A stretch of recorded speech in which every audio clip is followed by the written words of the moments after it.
Wheat production technology. Scientific name देखिए, Triticum species. इसका genus Triticum होता है और स्पीशीज इसके बहुत सारे होते हैं, जिसका क्लासिफिकेशन हम लोग नेक्स्ट स्लाइड में देखेंगे। फैमिली ग्रामिनिया पोएसी होता है व्हीट का। Origin south west Asia. Generally हम लोग साउथ वेस्ट एशिया कहते हैं, लेकिन अगर स्पीशीज़ के अकॉर्डिंग देखिएगा तो वहाँ पे सबका अलग अलग सेंटर ऑफ ओरिजिन होता है और क्रोमोसोम नंबर भी अलग अलग होता है सबका। क्रोमोसोम नंबर यहाँ पे देखिए, बेसिक क्रोमोसोम नंबर 7 होता है, डिप्लॉयड 28 होता है और हेक्साप्लॉयड 42 होता है। टाइप ऑफ पॉलिनेशन, व्हीट एक सेल्फ पॉलिनेटेड प्लांट है। फ्रूट टाइप इसका कैरियोप्सिस होता है। यहाँ पे देखिए कैरियोप्सिस होता क्या है। It is one seeded seed like fruit in which टेस्टा is fused formally in a thin pericarp. यह एक one seeded seed like fruit है जिसमें टेस्टा यानी सीड कोट एक थिन पेरिकार्प से सीड के साथ फ्यूज्ड रहता है। Number of स्टेमन and pistol, wheat में 3 स्टेमन्स एंड 1 पिस्टल होते हैं। प्रोटीन कंटेंट इसमें अप्रॉक्स 11 to 12% होता है। फोटोपीरियोडिज्म में wheat is a long day plant, यह एक लॉन्ग डे प्लांट है। टेस्ट वेट देखिए, इसका 40 ग्राम होता है। टेस्ट वेट क्या होता है, अगर हम लोग इन case of small seeded serial में लेंगे तो वहाँ पे 1000 सीड्स के वेट को टेस्ट वेट बोलते हैं। अगर बोल्ड सीडेड सीरियल्स को लेंगे तो वहाँ पे 100 सीड्स के वेट को हम लोग टेस्ट वेट बोलते हैं। एक बार और समझिए, टेस्ट वेट जो होता है वो अगर स्मॉल सीडेड सीरियल्स होंगे तो उनमें 1000 ग्रेन या सीड्स के वेट को हम लोग टेस्ट वेट बोलेंगे। उसका जितना भी होगा वो हम लोग उस क्रॉप का टेस्ट वेट बोलेंगे। और अगर बोल्ड सीडेड सीरियल होगा तो उसमें 100 सीड्स के वेट को टेस्ट वेट बोलेंगे। ठीक है, यहाँ पे देखिए सेलिंग परसेंटेज क्या होता है, 60% होता है सेलिंग परसेंटेज। अगर हम लोग थ्रेसिंग कर देंगे और स्टॉक को अलग कर देंगे तो जितना ग्रेन होगा वो सेलिंग परसेंटेज में आता है, तो 60% होता है सेलिंग परसेंटेज। हार्वेस्ट इंडेक्स क्या होता है, economic yield upon biological yield into 100। इसको हम लोग इकोनॉमिक यील्ड जो होता है हमारा ग्रेन होता है, बायोलॉजिकल यील्ड में हमारा ग्रेन प्लस स्ट्रॉ होता है और इंटू 100 करके हम लोग उसका हार्वेस्ट इंडेक्स निकालते हैं। तो व्हीट का हार्वेस्ट इंडेक्स 40 to 45% होता है। यह देखिए कैरियोप्सिस फ्रूट टाइप दिया हुआ है। कैरियोप्सिस में आप देख सकते हैं कि पेरिकार्प और सीड कोट फ्यूज्ड है। ये मोस्टली सीरियल्स में आपको देखने को मिलते हैं। Area and production world wide, area around 219 million hectare, India, China, Russia, USA. अगर वर्ल्ड वाइड देखा जाए तो इंडिया का रैंक फर्स्ट है एरिया वाइज। व्हीट कल्टीवेशन में सबसे ज़्यादा एरिया इंडिया के पास है। सेकंड है चाइना का रैंक, थर्ड है रसिया का, फोर्थ है यूएसए का। प्रोडक्शन देखिए अप्रॉक्स 716 मेट्रिक टन्स पूरे वर्ल्ड में प्रोडक्शन होता है व्हीट का। चाइना का रैंक फर्स्ट है, इंडिया का रैंक सेकंड है। प्रोडक्टिविटी के अकॉर्डिंग न्यूजीलैंड का रैंक फर्स्ट है, प्रोडक्टिविटी इसके यहाँ हाईएस्ट है पूरे वर्ल्ड में। फिर यूके है, फिर जाम्बिया है। और इंडिया में देखिए area total wheat cultivated area है इंडिया में 29.6 मिलियन हेक्टेयर, जिसमें यूपी के पास सबसे हाईएस्ट है, फिर पंजाब है, फिर राजस्थान है। प्रोडक्शन के अकॉर्डिंग 93.5 मेट्रिक टन यूपी में सबसे ज़्यादा प्रोडक्शन होता है, पंजाब है उसके बाद फिर राजस्थान है। प्रोडक्टिविटी सबसे ज़्यादा पंजाब में होता है, उसके बाद हरियाणा में होता है और गुजरात में होता है। Some important points related to wheat. First है टाइप ऑफ इन्फ्लोरेसेंस। व्हीट में जो इन्फ्लोरेसेंस टाइप होता है वो स्पाइक होता है। स्पाइक क्या होता है, जो ये डिटर्मिनेट इन्फ्लोरेसेंस टाइप होता है। इसमें जो स्पाइकलेट्स होते हैं वो सेसाइल होते हैं, यानी कि पेडिसिलेट नहीं होते, उसमें पेडिसेल प्रेजेंट नहीं होता है। फिर देखिए रैचिस क्या होता है, major central axis within inflorescence. किसी भी इन्फ्लोरेसेंस में जो एक सेंट्रल पोर्शन होता है, सेंट्रल एक्सिस होता है, जिस पे सारे फ्लावर्स अरेंज रहते हैं। तो व्हीट में एक एक्सिस होता है जो जिगजैग होता है, उस पे सारे स्पाइकलेट्स उसके अरेंज रहते हैं, उसे हम लोग रैचिस बोलते हैं। ऑन क्या होता है, इसको देखिए, it is a Bristol like apical appendage on the gloom और लेमा और ग्रास स्पाइकलेट्स। एक ब्रिस्टल लाइक एपिकल अपेंडेज जो होता है वो ग्लूम और ग्रास स्पाइकलेट्स के ऊपर में प्रेजेंट रहता है। आप लोग अगर एक ग्रेन लें वीट का, तो आप उस सबसे ऊपर आप देखेंगे कि एक स्पाइक है जो हल्का सा नुकीला होता है, उसी को हम लोग ऑन बोलते हैं। Spikelets a small spike, wheat spikelet is composed of flower called florets. एक स्मॉल स्पाइक होता है वीट में जो कि अनब्रांच्ड होता है, उसी को हम लोग स्पाइकलेट्स बोलते हैं। ये जो वीट स्पाइकलेट्स होता है वो फ्लोरेट्स फ्लावर से कंपोज्ड होता है, जिसे फ्लोरेट्स बोलते हैं। नॉरिन 10 ड्वार्फिंग जीन वीट है। The first dwarfing gene wheat was Norin 10। अगर क्वेश्चन आता है कि सबसे पहला ड्वार्फिंग जीन वीट कौन था, तो वहाँ हमारा आंसर होगा Norin 10। Ligule membranous structure, continuation of the sheath through the collar. यह एक मेम्ब्रेनस स्ट्रक्चर होता है, इससे जो सीथ है कॉलर के थ्रू कंटिन्यूएशन करता है। ऑरिकल हॉर्न और claw like appendage projecting from the collar of the leaf. हम लोगों ने एनिमल के हॉर्न्स को देखा होगा, वो जिस तरह से मुड़े हुए होते हैं उसी तरह से जो प्लांट का कॉलर होता है वहाँ से दो हॉर्न लाइक अपेंडेज जो होते हैं वो प्रोजेक्टिंग होते हैं, उसी को हम लोग ऑरिकल बोलते हैं। आगे हम लोग नेक्स्ट स्लाइड में उसको देखेंगे। Bread making quality of wheats depend on the gluten content.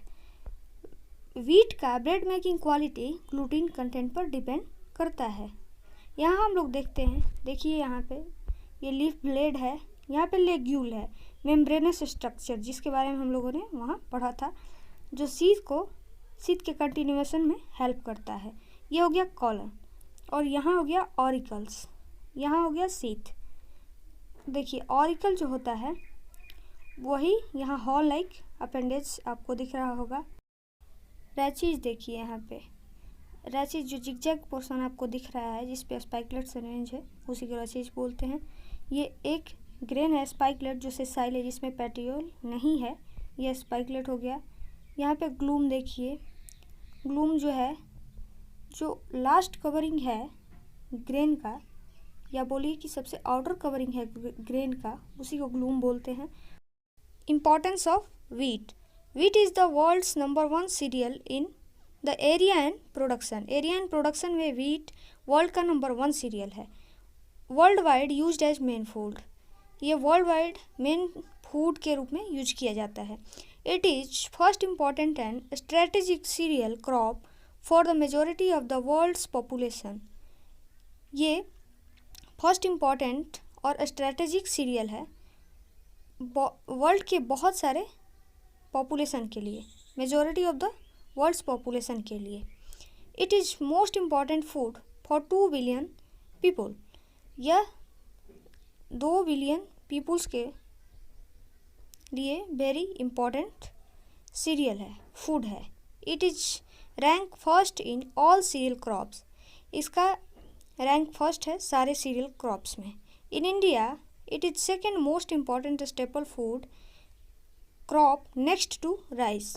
India में राइस के बाद ये second most important staple food है जिसका यूज़ किया जाता है। It has high nutritive value among all serials.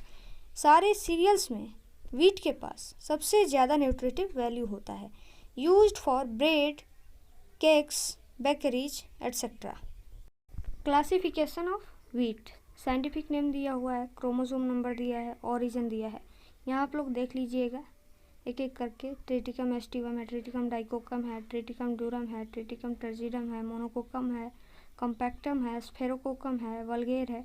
सबका क्रोमोसोम नंबर है यहाँ पे, और यहाँ पे ओरिजिन दिया हुआ है।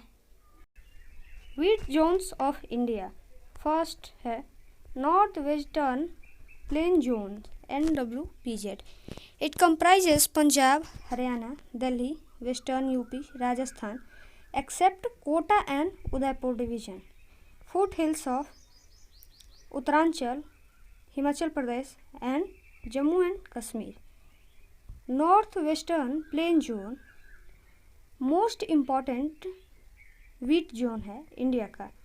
ये लगभग 40% area wheat total wheat cultivation area का 40% एरिया कवर करता है।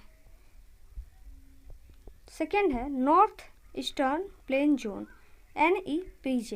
It comprises Bihar, UP, West Bengal, Odisha, Assam and other north eastern states. It is the most important second wheat zone in India. Third है central zone MP, Gujarat, Kota, Chhattisgarh and Udaipur division of Rajasthan are included in this zone. This is the third important zone of the country. Fourth is peninsular zone. It comprises Maharashtra, Karnataka, Andhra Pradesh, Tamil Nadu. Fifth, North Hill zone. Hilly areas of Uttaranchal, HP, Jammu and Kashmir, West Bengal, Arunachal Pradesh and Sikkim constitutes this zone. Sixth, Southern Hill zone. It comprises Nilgiris and Palani Hills and Kerala. Wheat can be grown all round the year. Soil and climate. Soil. Wheat can be grown on a variety of soil with reasonable drainage and good water retentive capacity. Soil should be neutral, about 6 to 8 pH. The soil depth should be more than 25 cm for wheat cultivation. Loamy to clay loamy soils are best suited for wheat cultivation. A good crop of wheat can also be raised on sandy loam and black soils. Climate. Wheat is a cool climate crop. It is a seed-free plant. Optimum temperature for ideal germination of wheat seed is 20 to 25 degrees Celsius. For vegetative growth, 16 to 22 degrees Celsius is the optimum temperature. Annual rainfall varies from 100 to 150 cm. Wheat plant requires about 14 to 15 degrees Celsius optimum average temperature requirement at the time of maturity. Tillage. 1 deep plowing followed by 2 to 3 harrowing. एक गहरी जुताई के बाद 2 से 3 बार harrowing करना चाहिए। हम लोग समर प्लाविंग भी कर सकते हैं। समर प्लाविंग 2 से 3 साल के इंटरवल पे किया जाता है।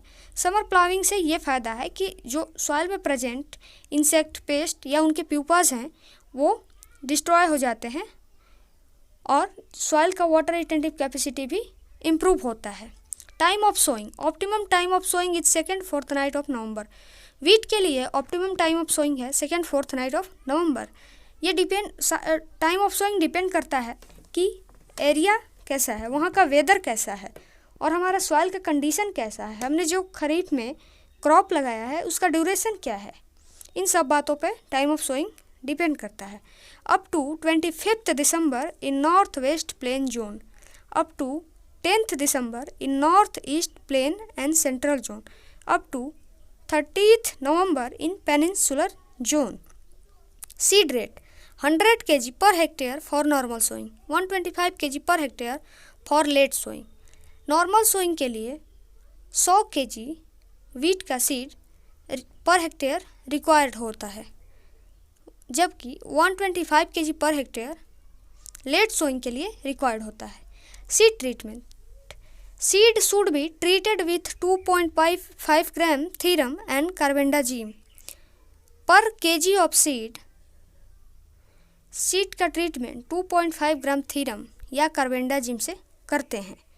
सीड 1 kg सीड में 2.5 ग्राम थीरम या कार्बेंडाजिम को डालते हैं, फिर उसको हैंड ग्लव्स लगा के अच्छे से मिक्स कर लेते हैं.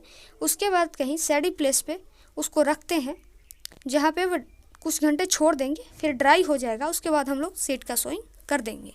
स्पेसिंग क्या है देखिए, 20 to 22.5 सेमी row to row distance and 10 to 15 सेमी प्लांट टू प्लांट डिस्टेंस. जो पंक्ति से पंक्ति की दूरी है, रो टू रो डिस्टेंस है, 20 से 22.5 रखेंगे. लेकिन अगर पौधे से पौधे की दूरी की बात की जाए तो 10 से 15 सेंटीमीटर रखेंगे. डेप्थ ऑफ सोइंग, सीड कितनी गहराई में बोना है, यहाँ पे डेप्थ ऑफ सोइंग 5 से 6 सेंटीमीटर होता है. 5 से 6 सेंटीमीटर गहराई पे वीट के सीड को बोया जाता है. Method of sowing, broadcasting, behind the plough, drilling, dibbling, zero till sowing, furrow irrigated raised beds system, bidirectional method. इन सब सोइंग मेथड में सबसे ज़्यादा जो कॉमन मेथड है वो ब्रॉडकास्टिंग है। इंडिया में सबसे ज़्यादा ब्रॉडकास्टिंग से ही वीट का सोइंग किया जाता है। इसमें सीड्स को बाय हैंड मैनुअली फील्ड में स्प्रेड कर दिया जाता है या ब्रॉडकास्ट कर दिया जाता है। न्यूट्रिएंट मैनेजमेंट, देखिए न्यूट्रिएंट मैनेजमेंट में हम लोग मैन्योर और फर्टिलाइज़र अप्लाई करते हैं। Manure 20 tons per hectare FYM और compost should be applied once in 2 to 3 years. 2 से 3 साल में एक बार 20 टन प्रति हेक्टेयर FYM या कंपोस्ट को अप्लाई करते हैं। देखिए fertiliser NPK recommended as region wise. NPK का रिकमेंडेशन रीजन वाइज होता है और कुछ सॉइल के कंडीशन पे भी डिपेंड करता है कि सॉइल हमारा कैसा है, लेकिन यहाँ पे रीजन वाइज ही दिया हुआ है। इरिगेटेड एरियाज के लिए 120, 60, 40 kg per hectare.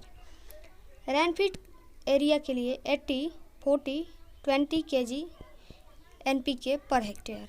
Timely sowing के लिए 120, 60, 40 kg NPK per hectare. Late sowing के लिए 80, 40, 20 kg पर हेक्टेयर।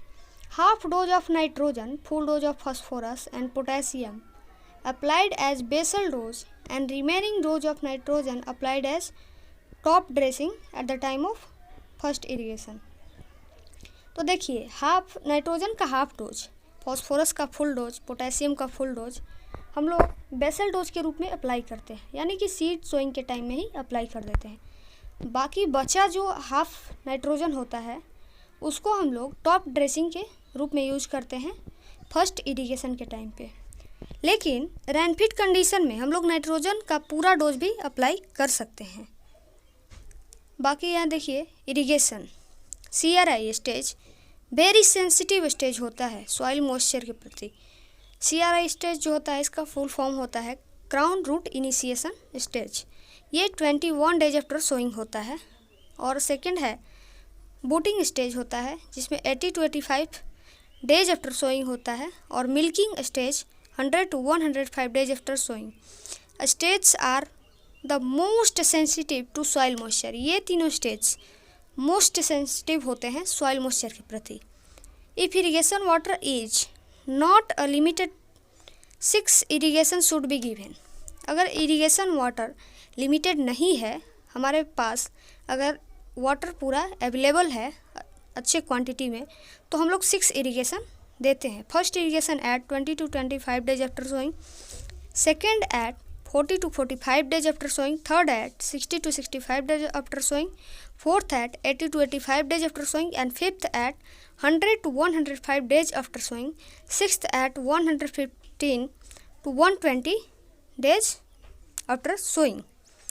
ये जो 6 स्टेज हैं इतने बार हम लोग इरिगेशन को अप्लाई करते हैं अगर हमारे पास अवेलेबल है इरिगेशन वाटर अच्छे क्वांटिटी में तो। लेकिन अगर इरिगेशन वाटर हमारे पास उतना नहीं है तो हम लोग 3 ही स्टेज में इरिगेशन देंगे। पहला CRI स्टेज, दूसरा बूटिंग और तीसरा मिल्किंग। अगर उतना के लिए भी हमारे पास इरिगेशन वाटर अवेलेबल नहीं है तो सिर्फ CRI स्टेज में देना ज़रूरी होता है। हम उसी टाइम CRI स्टेज पे ही इरिगेशन देंगे। Weed management 30 to 40 days after sowing is the critical period of wheat competition. जब हम लोग वीट का कल्टीवेशन कर देते हैं तो कल्टीवेशन करने के बाद 30 to 40 डेज जो होता है वो हमारा क्रिटिकल पीरियड होता है जिसमें क्रॉप और वीट कंपटीशन बहुत ज़्यादा हाई होता है। यहाँ पे हर्बिसाइड्स भी हम लोग कुछ अप्लाई करते हैं वीड मैनेजमेंट के लिए। तो ये प्री इमर्जेंस हर्बिसाइड है, पेंडीमेथालिन या स्टॉम्प भी बोलते हैं, 30 EC। इसका 1 kg हम लोग 500 लीटर्स ऑफ वाटर में मिक्स करके 0 to 3 days after sowing apply करते हैं। Post emergence herbicides applied at 30 to 35 days after sowing. Sulfosulfuron 25 gram active ingredient per hectare in 250 to 300 litres of water per hectare.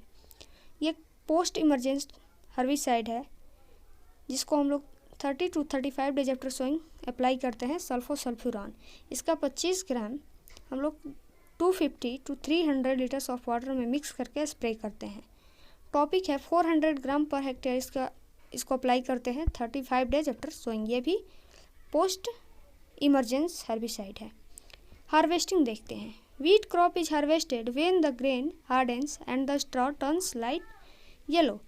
Wheat crop तब harvest करते हैं जब grain जो है वो hard हो जाए और इसका स्ट्रॉ जो होता है वो लाइट येलो हो जाए, ग्रेन भी हल्का सा गोल्डन कलर का हो जाता है, जो स्पाइक आपको दिखेगा वो गोल्डन कलर का दिखता है। Moisture content should be 18 to 22% at the time of crop harvesting. जब हम लोग वीट को हार्वेस्ट करेंगे तो उस टाइम इसका मॉइस्चर कंटेंट 18 to 22% होना चाहिए। Simple mechanical threshers are used for threshing and winnowing. Simple mechanical threshers को यूज करते हैं हार्वेस्टिंग, थ्रेसिंग और विनोइंग के लिए, और हार्वेस्टर्स को भी यूज करते हैं जो कि थ्रेसिंग और विनोइंग भी कर देता है मैकेनिकल हार्वेस्टर। यील्ड देखिए 50 quintal per hectare in irrigated condition, 25 to 30 quintal per hectare in rainfed condition, 20 to 25 quintal per hectare in case of late sowing.